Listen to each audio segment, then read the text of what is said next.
only on MTN. No better way to start your day than Good Morning Nigeria. Good morning, Nigeria. This is a mobile advertising initiative of Media Perspectives. Well, glad you're still there with us. 3 weeks has gone since the APC took over power. That's what we're going to be talking about now. We're going to do a review of how far it's been, and since the inauguration of the new administration. Immediately after President Mohammadu Buhari assumed office, he began a series of meetings and travels to unravel the mystery of Boko Haram insurgency. He thereafter made only 3 appointments, 2 media aides and 1 for protocol, which is a departure from the promise to hit the ground running after inauguration. No other appointment has been made, and the inauguration of the National Assembly has also been a setback for the ruling party, the All Progressives Congress APC.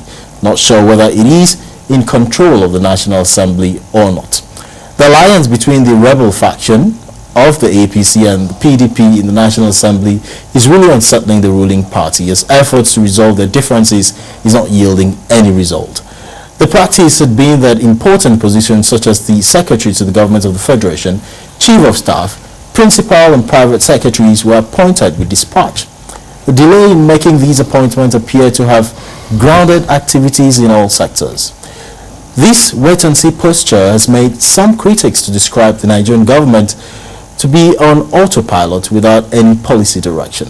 That is why we have decided to do an assessment of the current administration since inauguration, the crisis within the ruling party, delay in making appointments, and its effect on the polity and Nigerians with a view of charting the way forward. Well, we're joined right now in the studio by Chief Chukwuemeka Ezife. He's a regular face here. Good to have you, sir. Thank you. You're welcome.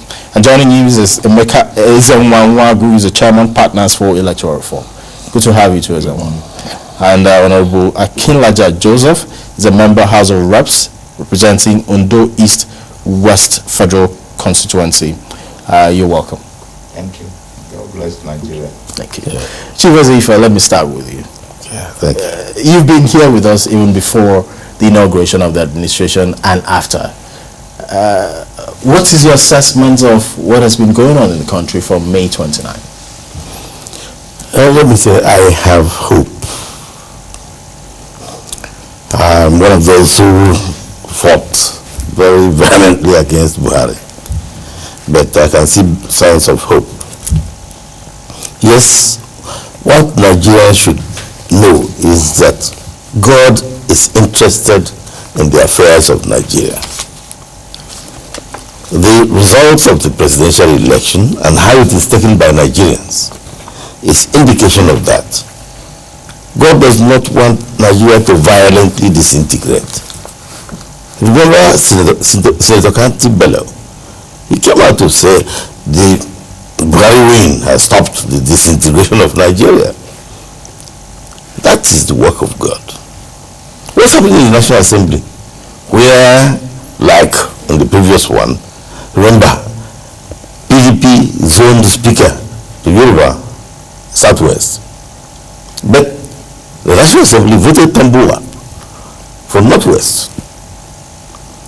It is teething problems, and the way of God. We men, we human beings, think we have all the powers. We talk like we have all the powers. But all powers in heaven and earth belong to God. And it is God's will being implemented. I'm not hopeless. I'm not very critical at this stage. I think there's hope.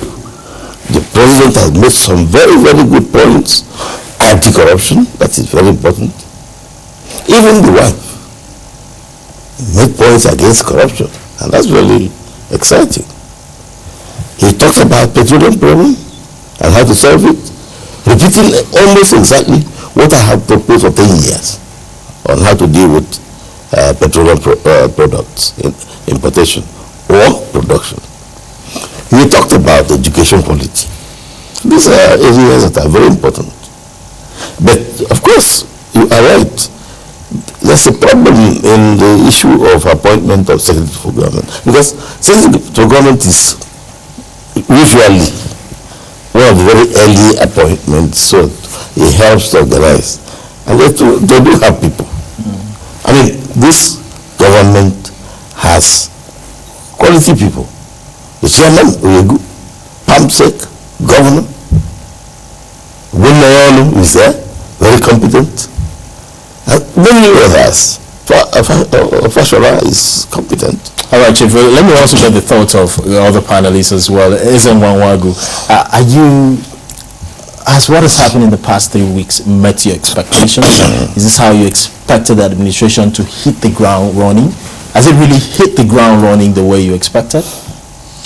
No, I think that there is cause for concern. I think that we're people in a hurry for development. I think also that we've not had the best of governance in the last few years. So the high hopes that we have is that things will start working very quickly. But I know that people will say, like I keep saying, you hear, let's be patient. There's nothing wrong with that, but this is not the time. The expectation really is that we'll have fast-tracked quite a lot of things. But I don't share the position that because certain appointments have not been made, then things can't happen. If you've not appointed ministers, I've been told, and I think Chief Chukwuemeka is if they will know that the permanent secretaries are here are the chief executive officers of their ministries. So really, to push processes forward does not necessarily depend on some of these appointments. So there really will be no excuses in terms of what has happened to governance. That's at the discretion. It's important to have those appointments, but that will not suffice as an excuse for lackluster, running of things. But I think that we need to persuade government to understand that the psyche of the people is not attuned to excuses and delays. We've had people hoist all forms of excuses. You want to understand Boko Haram, you want to understand insecurity, but I've always thought that the idea of opposition is an understudy government. That's my sense of it. That so essentially before you came in, you will have had some time. During the campaigns, there were no discussions about patience. Nobody told us that if we're elected, we're going to, you would have to be patient for a while. We were told that we will hit the ground running, we will do X, Y, Z, we will move things very fast, and you understand the hopes and aspirations of the Nigerian people. So my sense is that we need to get government to understand that the country is not in the mood to tolerate excuses. That's just my opener for now. All right, Honorable Akinlaja, is this a matter of slow and steady for you as well? It's not a matter of slow and steady. In fact, I take a deep breath, before I comment on this. I see Nigeria as a country where you don't have the best, but the worst never happened. When we are at the brink of the precipice, God intervenes. That's like the senior citizen said, Dr. Joseph Akinlaja, my brother. He's been permanent secretary, he's been in government many times, he has made so many recommendations, but that is not implemented. I think that those in opposition have understood the government. They ought to have a shadow cabinet that will just come on board and begin to get things done. I think we do not hesitate further. We urge the president to come out with a full cabinet. In Nigeria, we have the resources, both human and material resources that could be tapped upon and keep the gun running. Because Nigeria, we may be impatient, but our impatience is drawn from experience. And you always benefit from hindsight. You have benefit from hindsight with what has happened. Be patient. We have had be patient before, and the patient became patient. Thank you. All right, Honorable Zife, Dr. Zife, you were a permanent secretary Everyone said something about the government cannot be on a hold just because the ministers have not been appointed. But we know the proximity of ministers and the president. That gives the president a clear idea of what is going on in the ministry, which are essentially the policy implementation organs of the government.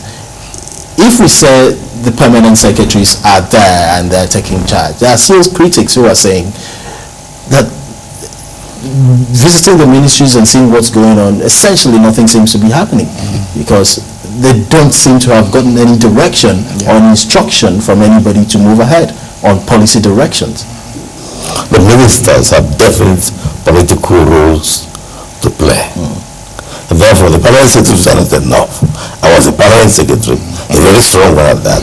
But me alone with the ministry will not have done much because the political head of the ministry is the minister. But the swearing handover was 28th, 29th of April. And I don't think it is too late to appoint ministers, especially if you are doing fundamental reforms. I have hope. I have hope from the pieces of information coming out.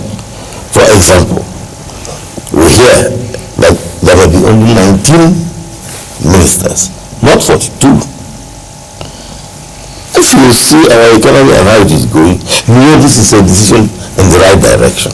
Those are the things we've heard, but do you still have any sense of any policy direction? Yes, we know the president, has embarked on 3 very key visits outside the country, Niger and Chad, the G7 summit in Germany, South Africa chaired the Security Council meeting there, the AU summit, and held other key meetings in Nigeria targeted at the insecurity issue and tackling the insecurity problem in Nigeria. But beyond that, there are other key sectors in the country which a lot of people feel there's really nothing that has been heard from the president about these sectors. Let me say this.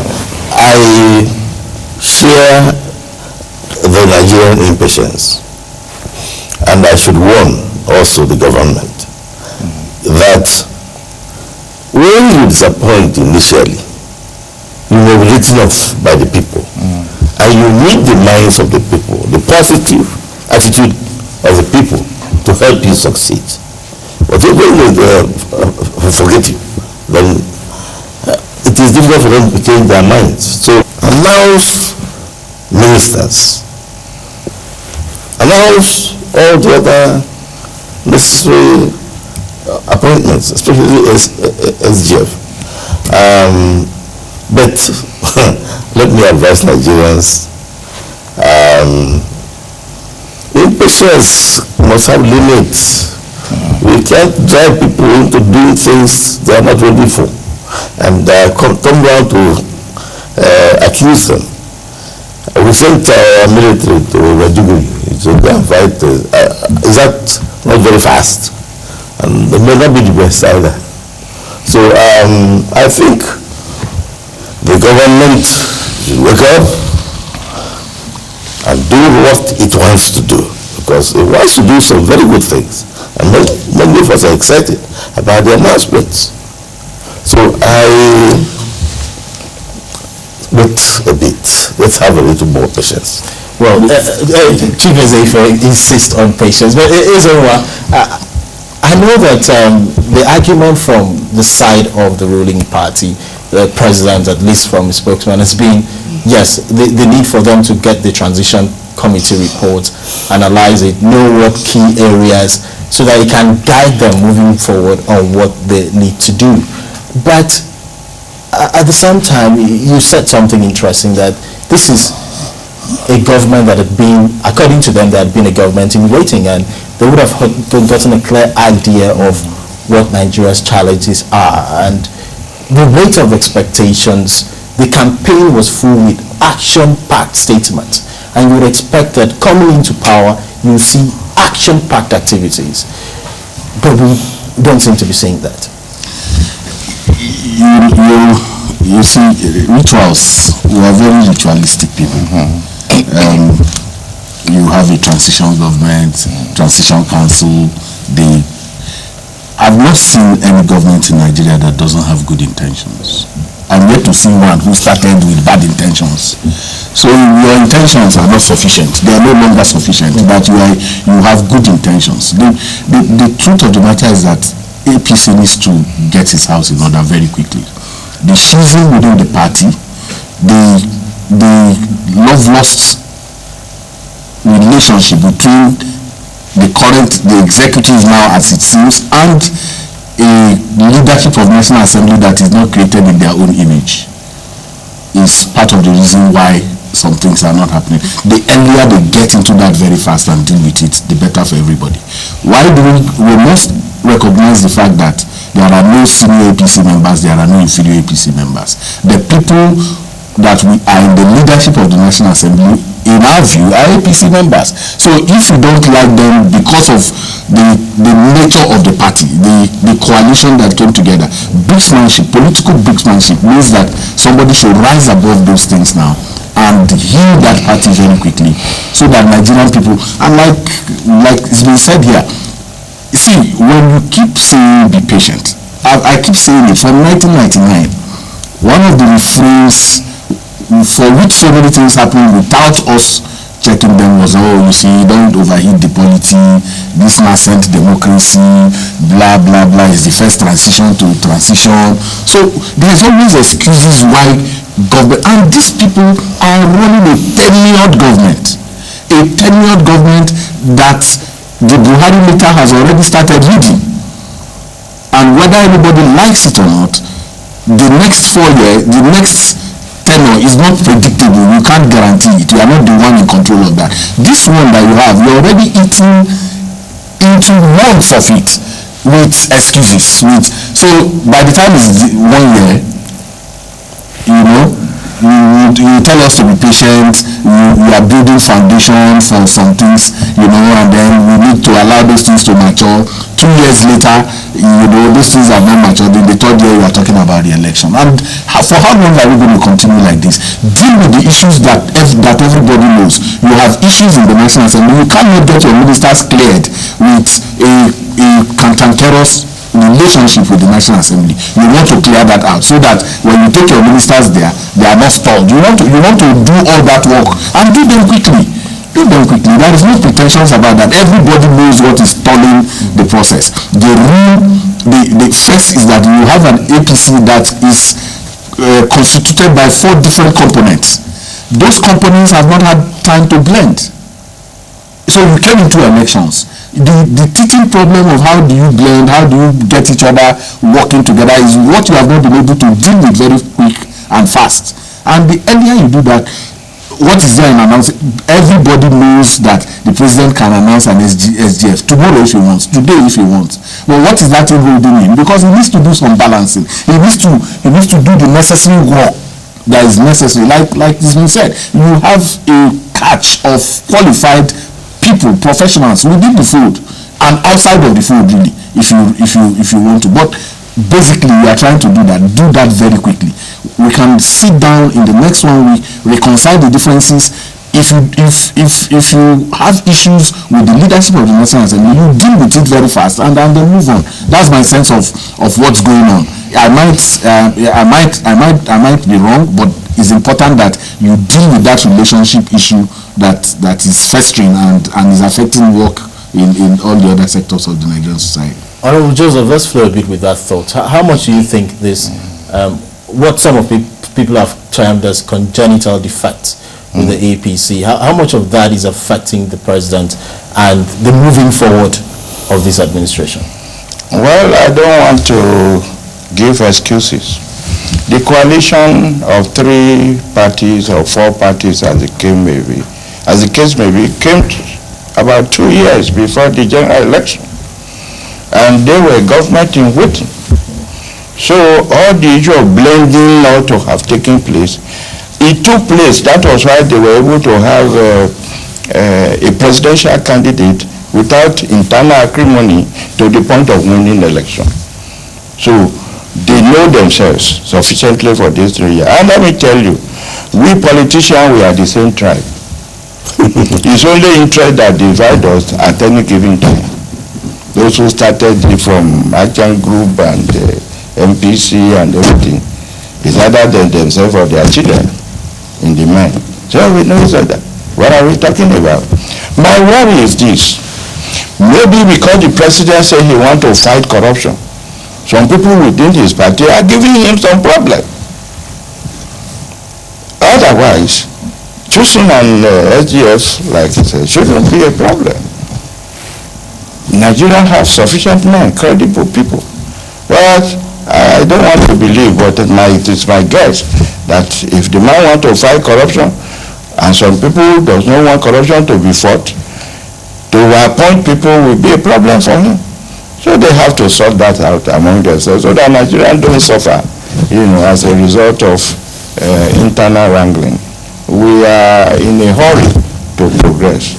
And the president himself may not know that the river is very deep.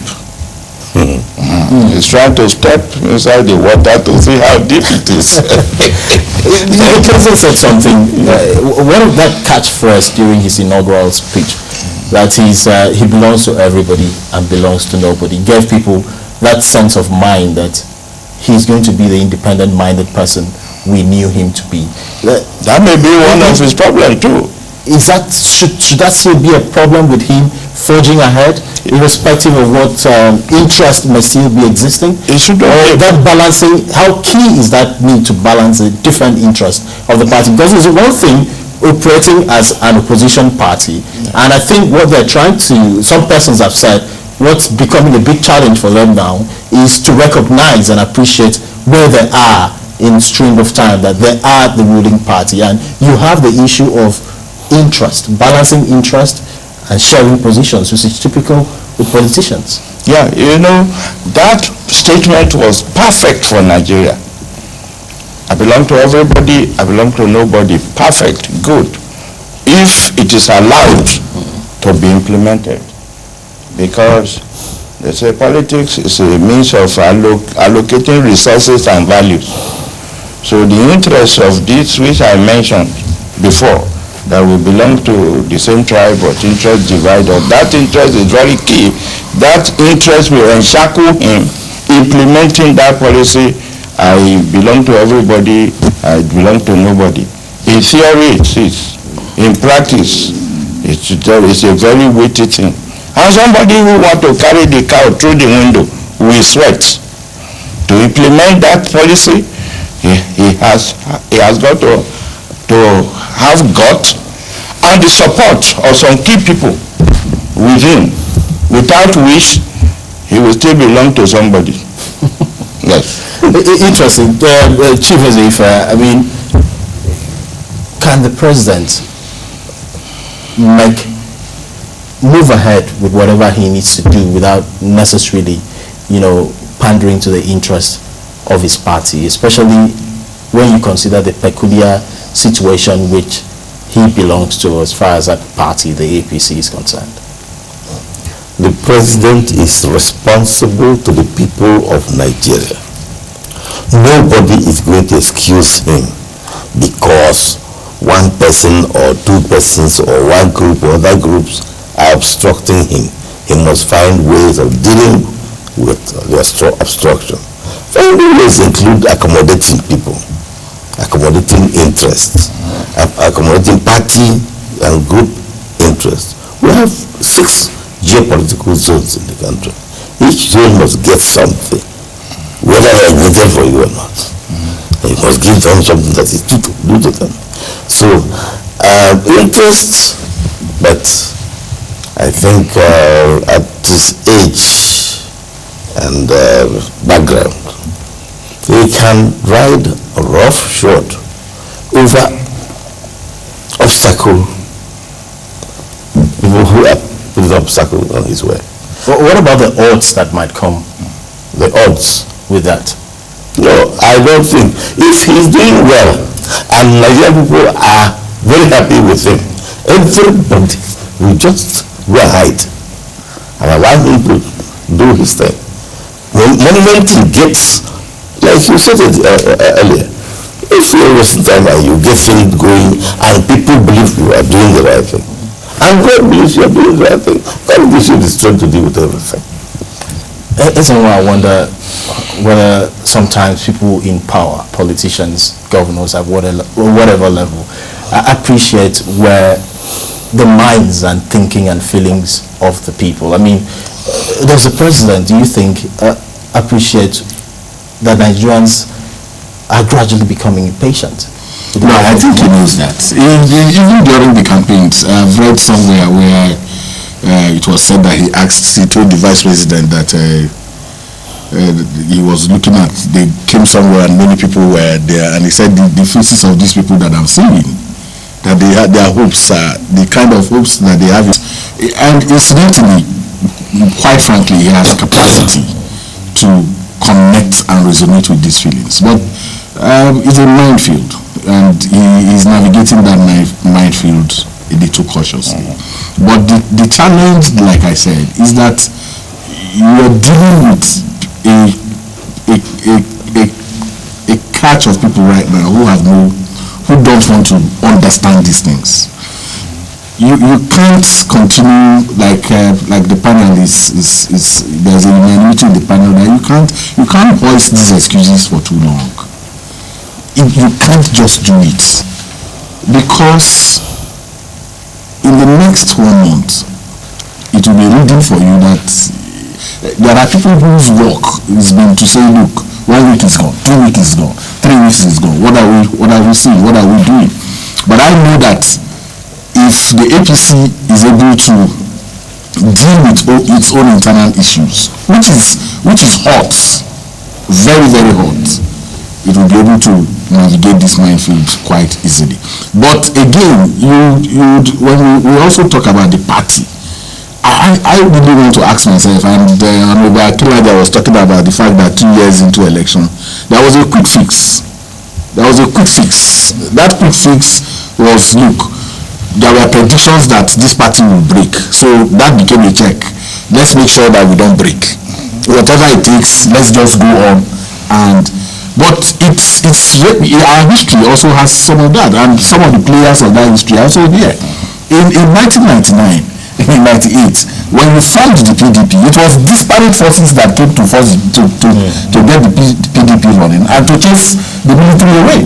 Immediately you got into power, you elbowed a lot of people out of the system, and that became the reason for the internal wranglings that continue to haunt the party even up to the time that it lost election. So my view is that people need to not wish away that fact that you need to have what you can comfortably call a political party. And in my sense, that has not formed within the APC. And I think that they should do the same thing they did during their presidential primaries. Can we keep our bickerings out of the way for now and govern the country? Govern the country. The country is in need of governance. Elections is over.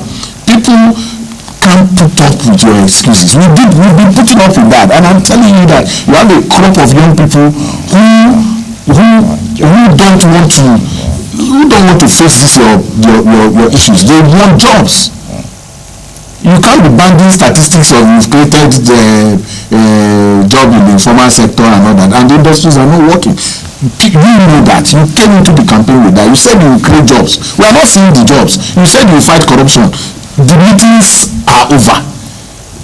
Your transition committee, different sectors, I'm sure to face if them put paper up, have written memos to this government. People are writing. There are, there's a whole basket of things you can draw from to kickstart what you need to do. So I don't think that the APC has to continue to give excuses, because it is well loved currently, and this love is very, very slippery. That media report is that the Senate president, of course, if the president must kickstart his government, he needs the support of the National Assembly. The Senate president has not been able to have access to the president, and the president's spokesman Garibashe, who has come out to say no, it's not as if we are preventing you access to the president. You have not made an attempt to see the president. That's from the outside viewing and listening to those comments already is a signal that something is not right somewhere as far as the relationship between these two leaders of the National Assembly and the president is concerned. How key or how deep do you think that can go? I've alluded to that, and I think the allusion is that they should be statesmanly enough now to rise above whatever schism that exists as a result of how that leadership emerged. What is important for me is their ability. The National Assembly, like has been said, this is not the first time we have in the National Assembly vote against the party interest. And what is important is that once the majority of the people who are in the National Assembly agree with that leadership, you will have to work with them. So my quick sense is that whether it's deep or not, and I think that is conjecture, really. I don't see a man who is very institutional in his thinking, like General Buhari, understanding that an election has held and a leadership has emerged would determine that he will not meet with that leadership. I don't want to agree with it, and I think it exists at the level of conjecture, which I don't want to dampen into. But I know that there are pressures on the president as a result of the outcome of that election, and those pressures are things that he needs to walk over quickly. Pacify those. He's the leader. He's the political leader of his political party. He needs to pacify those who he needs to pacify very quickly and move on. I said political leader. I qualified this. We've seen the president make strides in the area of insecurity, which was among his key mandates. But we still have the economy and the anti-corruption war, which he promised to tackle headlong. How do you think he would proceed with this? Well, he has to get his act together, put his structures in place, because it's not one-man business. In those days, you say, yes, obey. It's not one-man business. Otherwise, nobody will obey. You know, if structures are in place, then policy implementation should follow. Which his statement he made are statesmanly statements. Yes. One, you have said it, I belong to nobody, I belong to everybody. Very good. Second one, he said he will not interfere in the emergence of leadership in the National Assembly. And he did, at least I'm in the National Assembly. I do not hear any signal from him as to how we should vote or who we should vote. And we voted for stability, which has started since 2011 in the House of Rep, and then 2007 in the Senate. Prior to 2007 in the Senate presidency and leadership were changing like women change wrapper. But from 2007 and 2015, leadership stabilized. In 2011, in the House of Rep, because of the decision of the people of ourselves, you saw that Tambra was there for 4 years. And the House was stable. We could talk about Nigeria and sort Nigerian problems out. And in leadership, if the people trust you, they follow you. That's the only medicine. And like Okwadike said, if the country, the citizen of the country loses trust by this tardiness, whatever you do again, even if it is good, they will not appreciate it. So to construct this trust, we should start immediately. That's how the economic development you talk about and fight of corruption can, begin to take place. They should put institutions in place, structure in place in time, institutions are there, and then hit the ground running. Then people will begin to have trust. When they trust you, then they follow you. That's my prediction. Dr. Zifa, we've not heard any policy statements as far as the economy yet. We've not heard any, yes, it's been said over and over again, but no very clearly defined policy statement on how corruption would be dealt with. These are very key issues moving this administration forward. Yes, insecurity, the president has done a lot. We've seen that action has been taken. He has, shown the direction on where he is going. it's not possible that he would make such statement without ministers in place, and perhaps forming an economic team to drive the process and to set the policy and drive the process. Where do you think, or how do you think he's going to go about with this? First of all, get the direction right. Then focus on it, work on it consistently. I'm very happy. I'm learning from my friends, and the government should consider seriously the points made by my two colleagues here. No excuses will be enough. With regards to corruption, I hear the ACPC and the AFCC are being merged. That's a good one. But I really think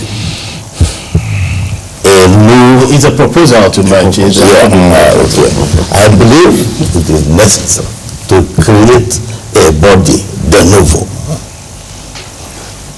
That body should be made up of very tough people, uncompromising individuals who will look at corruption and fight it. If it is the only thing he achieves, it is enough change for Nigeria, because everything is wrong. You go to judges, you pay them and get justice or get decisions. Police on the highway, everybody, even in the private sector, corruption is killing us. And one thing is that corrupt money is corrupt money, whether it has been 80 years or 10 years or 5 years. And if we go for it seriously, with determination, we should also add welfare. Because God gave us so much in Nigeria that nobody should go without 3 meals a day. But if our people come out of university and they are not getting work, we should have welfare to give to unemployed people, to widows, orphans, to old men, senior citizens like me perhaps, and other people. There should be welfare. And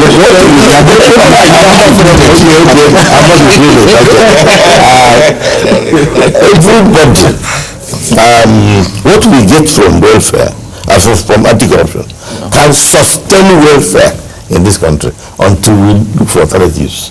Because our money have been carted away to foreign lands, and people are suffering here.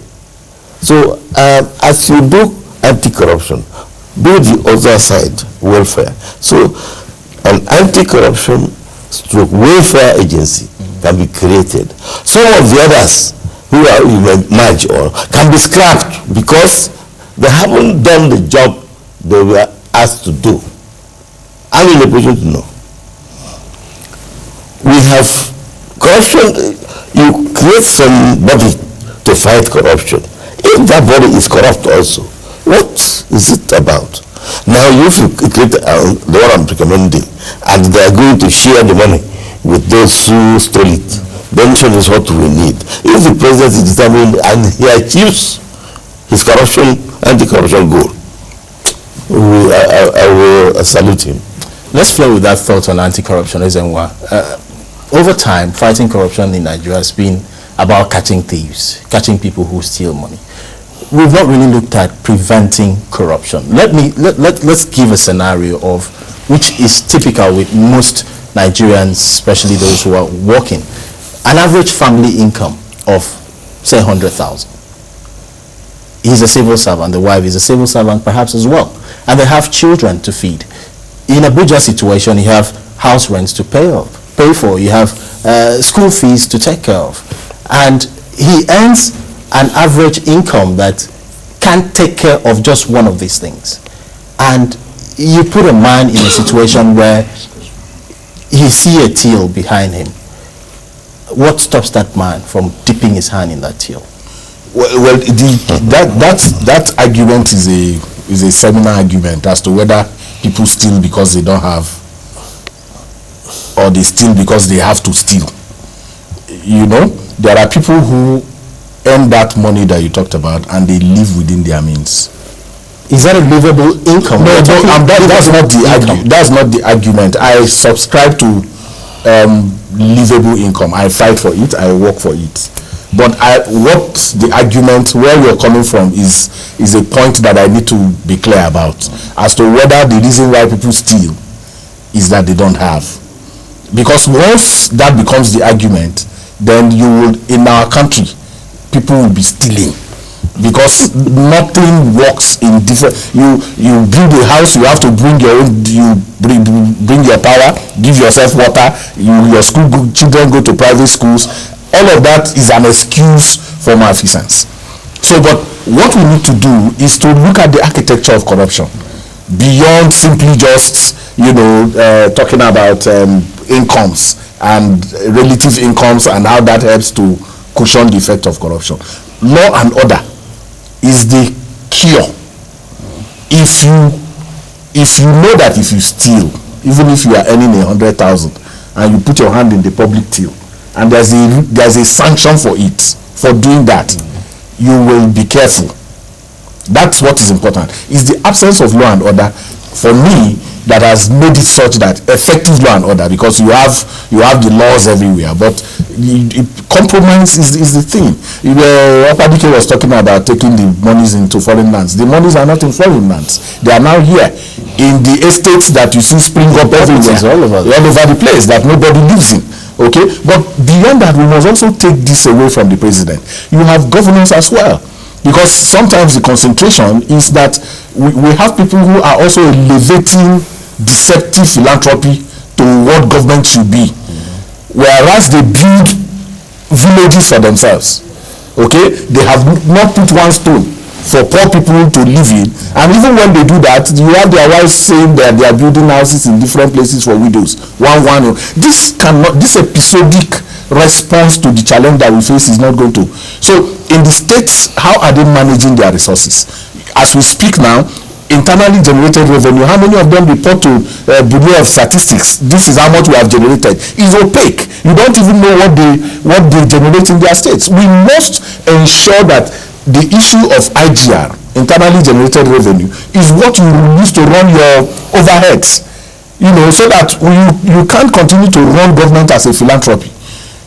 So we need to bring such light on the states themselves. Are they managing the resources that they are getting correctly? Do they have legislatures that can do proper oversight, or their legislatures are rubber stamps? Because Nigerians, what is the percentage of the resources of the country that is expended by the federal government? What goes to the different tiers? If those resources that go to the different tiers are used effectively, we may not be in the kind of situation that we are in. So I think that the whole corruption architecture is something that we need to revisit. But in doing that, we must also ask ourselves whether it is correct to continue to have retired judges as heads of anti-corruption agencies. People who are like Opadike, who should be happy giving us directions and all that. You saddle them with something as hectic as fighting corruption. You put it in the law. You say again that for somebody to be head of EFCC, he has to be first a security.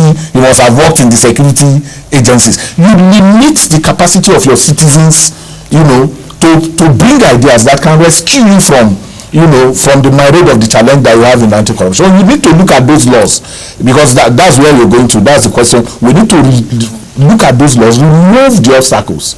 The Code of Conduct Bureau is another place that is comatose. We need to look at what are they doing. The bill that they are sending to the National Assembly, for instance, the Code of what do you call it? The affidavit bill that they are sending. In it, they are saying that for you to ask for the declared asset of any public official, you have to have paid tax for 3 years. You would not have been an ex-convict. These are the kind of institutional funny mechanisms that you introduce to close, to make opaque, something that should be available to citizens. I should be able to ask you through FOI to say, look, I want Opadike's, property, because it's in the interest of public good for me to know how much he has acquired as a permanent secretary, as former governor of Anambra State. I want to know. if it's in tandem with the current lifestyle that is living, you put mechanisms, obstacles there, and then you shout about corruption. Once those things are there, you are not going to likely get.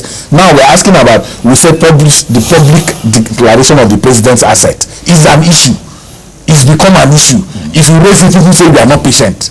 You know, he has declared, but he said he's going to declare publicly. He didn't talk about the fact that there will be those institutional mechanism on the way. He said he was going to do that in the first 100 days in office. The most important thing is that there are moral, impetus, that when you give a word, you don't need to stretch it and put unnecessary, obstacles around those things. If you said you're going to make it public, a Twitter handle, Garbashehu's Twitter handle can tell us what has been declared. Let the remaining battle be with the code of conduct. It doesn't cost money to do that. Hon Akinlaja, the spotlight has been on the National Assembly where you belong. Nigerians have been so enraged about how much some of you there earn, and they say it's not commensurate with what the economy is and the living standard of the average Nigerian is. And here we are talking about, narrowing government and not making it as bogus and as big as it is now. The president, what we are hearing now is not yet official, is that a proposal to have 19 ministers. Do you share that view, or should you as lawmakers also do something about what you take home in the interest of in national interest? Well, the field is always greener at the other side when people look at it.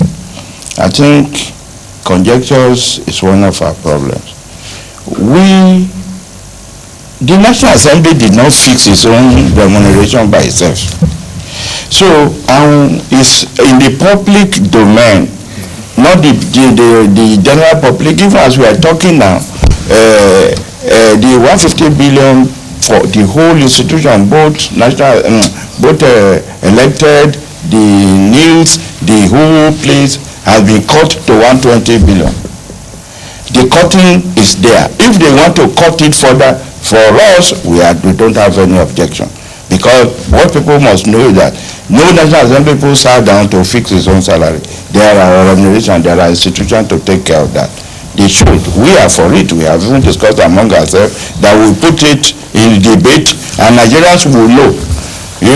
Before you wake up in the morning, you have about 50 people already sitting in front of your office. My wife is sick, my children will go to school, I can't pay this thing. They are there. So the pressure is everywhere. In Nigeria, for me, I'm a union man by background. We have conducted social structure all over the world before. We see remuneration in the range of 1 to 4, ratio 1 to 4, ratio 1 to 5. But here, we see level 1 to level 17 in remuneration. Who fixed it? Is it the workers? So, and the way it is, we will mount it, everybody will talk. It seems to me, something akin to Bolshevik revolution is the one that can change this social structure. Because the people who talk about it every day, when they go into the place, they keep quiet. Well, let's take that part. You say you are in for a change. If it's about reducing it, then we don't have a problem. The right move. All right. But something you can't reduce is people who will come and queue in front of my house in the morning. When they know you don't earn burgers. If you take 200 million naira in as constituency project, and they look at we don't execute project. We're out of time. We don't execute project. Gentlemen, we are at the top of the hour now. We have to go back to the news desk. But thank you so much, Chief Ezenwanwagu and Akinlaja Joseph, member House of Reps, for being with us and sharing your perspectives on the issue. We'll be going to the news desk now for Pan-African World.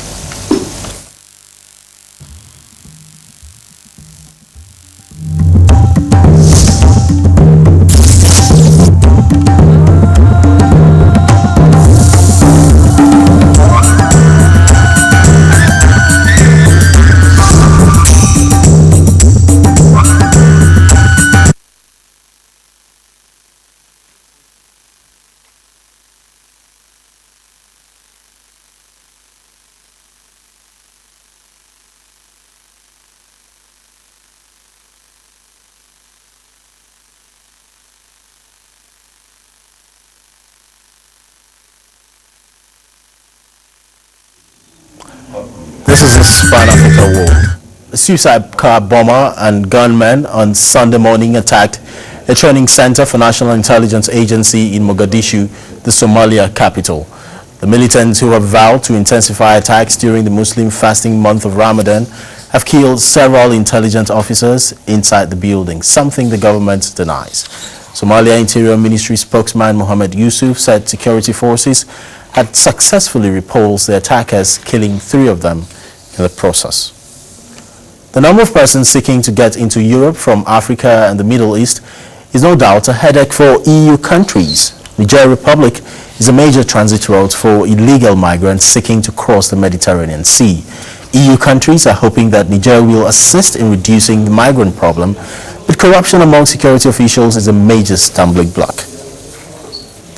Rebels in Mali have signed a peace deal with the government offering partial autonomy to the north of the country.